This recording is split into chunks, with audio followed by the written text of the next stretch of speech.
तो अब यहाँ से हमारा मेन स्ट्रगल शुरू होने वाला था, जो कि था पद यात्रा। इसके पहले तक तो जो भी था बस में थे, सब कुछ चल रहा था, लेकिन अब सब हमें अपने खुद से करना था और किसी को भी आइडिया नहीं था कि कहाँ से क्या हो रहा है। तो जहाँ भीड़ जा रही थी बस हम भी वहीं चल पड़े थे। रास्ता सीधा जा रहा था अरेल घाट के लिए, बट सीधा नहीं था, बहुत मोड़ गलियाँ बहुत कुछ था। हमने बहुत कुछ सामना किया था अपना एक एक लगेज लेकर। यहाँ पे आप देख सकते हैं ऐसे लोग भी दूर दूर से आए थे जो अपने बच्चों को तक लेकर चल रहे हैं। बहुत लोगों ने पूछा था कि आपका कैसा एक्सपीरियंस था, कैसा भीड़ वगैरह था जब आप गए थे। बट मैं एक चीज सच में बोलना चाहती हूँ कि जब तक आप यहाँ पे नहीं जाओगे ना, आप चाहे जितने वीडियोस जितना कुछ भी देख तक आप वो एनर्जी फील ही नहीं कर सकते हो। जब भी हम चल रहे थे ना और लौटने वाले लोगों को देख रहे थे तो बस यही दिमाग में आ रहा था कि हम कब ऐसे लौटेंगे और लोग हमें देखेंगे, बस जल्दी से पहुंच जाऊं त्रिवेणी संगम। और जब मैं इस पॉइंट पे पहुंची थी ना, यहाँ की जो साउंड थे, यहाँ की जो एनर्जी, ये सब सुनते ही मैं सारा का सारा स्ट्रगल भूल गई थी। मैं कितना चली हूँ, कितना क्या हुआ है, बस मैंने बहुत ही अच्छे से संगम में स्नान किया और फिर वहाँ पे हम थोड़ी देर बैठे हुए थे।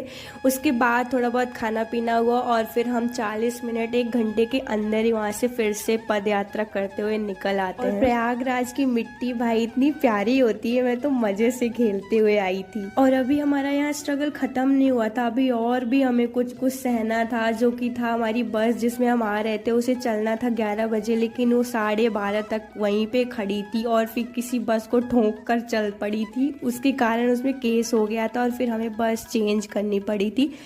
फिर हम 1:30 बजे वहाँ से चलते हैं और लगभग 3:30 रीवा पहुँचते हैं बस स्टैंड, और वहाँ पे भी कोई रिक्शा नहीं मिलता है, जिसके कारण हमें फिर से 2.5 किलोमीटर चलना पड़ा था अपने घर तक पहुँचने के लिए। जो लोग भी कहते हैं ना कि once in a lifetime था ये एक्सपीरियंस, तो सच है, ये कभी हमें ये एक्सपीरियंस नहीं मिलने वाला है दोबारा। मैं तो और भी ज़्यादा भाग्य और सौभाग्यशाली हूँ, क्योंकि इतनी बड़ी यात्रा में मैं अपने माता पिता के साथ गई थी। वो सारा चीज़ मैंने देखा वहाँ पे, जो कि मतलब बहुत ही ग्रेटफुल था मेरे लिए, और कभी मैं ये सब दोबारा शायद ही एक्सपीरियंस कर पाऊं। और जो लोग कहते हैं ना कि तीर्थ स्थल घूमने के लिए, तीर्थ यात्रा करने के लिए उम्र पड़ी हुई है, नहीं भाई, तुम जितने यंग हो ना उतना जल्दी कर लो सब कुछ, उतना घूम लो, उतने दर्शन कर लो। क्योंकि मैंने देखा है अपने पेरेंट्स को, वो अभी सिर्फ 40 के हैं, लेकिन उनको इतनी प्रॉब्लम हुई थी ना इस जर्नी में, मुझे लग रहा था कि मैं किस तरह से इनकी हेल्प करूं, मुझसे जितना हो रहा था उतना मैं कर रही थी। घर पहुंचते ही हमने देखा भाई ने हमारे स्वागत में कलश वगैरह जला रखे थे, अत्यंत बहुत ही खुशी हुई हमें। और इसी के साथ आप सभी 44 वर्ष में आने वाले महाकुंभ और महाशिवरात्रि की बहुत बहुत शुभकामनाएं। हर हर महादेव।